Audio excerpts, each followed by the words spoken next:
সম্মানিত উপস্থিতি, আসসালামু আলাইকুম, শুভ সকাল। সুস্থ মানুষ দেশের সম্পদ। জীবনকে আনন্দময় করে তুলতে সুস্থ হওয়ার বিকল্প নেই। দুঃখজনক হলো সত্য, বাংলাদেশের খাদ্য বাজার ভেজালযুক্ত খাবারে ভরে গেছে। আমরা প্রতিদিন ভেজালযুক্ত খাবার খেয়ে অসুস্থ হচ্ছি।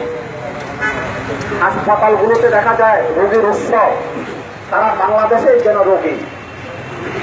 কিন্তু কেন হচ্ছে তা কি আমরা ভেবে দেখেছি?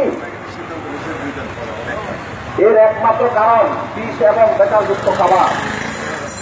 বাংলাদেশে বিভিন্ন মন্ত্রণালয় থাকলেও 16 কোটি মানুষের জন্য ভেজাল খাবার দূর করার কোন মন্ত্রণালয় নেই, যা খুবই দুঃখজনক। একটি সুস্থ জাতি দেশ গঠনের জন্য ভেজালযুক্ত খাবারের কোনো বিকল্প নেই। আমরা গ্রিন অ্যাসোসিয়েশন অফ বাংলাদেশের পক্ষ থেকে দেশবাসীকে কেবলমাত্র সচেতন করতে পারি, কিন্তু বিষ ও ভেজাল দূর করার জন্য দেশের সরকারকে পদক্ষেপ গ্রহণ করতে হবে। তাই এই জাতীয় সমস্যা সমাধানের জন্য যা যা করা প্রয়োজন, বাংলাদেশ সরকারকে তা করার জন্য 16 কোটি মানুষ এবং আমাদের ক্লাবের পক্ষ থেকে আহ্বান জানাচ্ছি। সবাইকে ধন্যবাদ।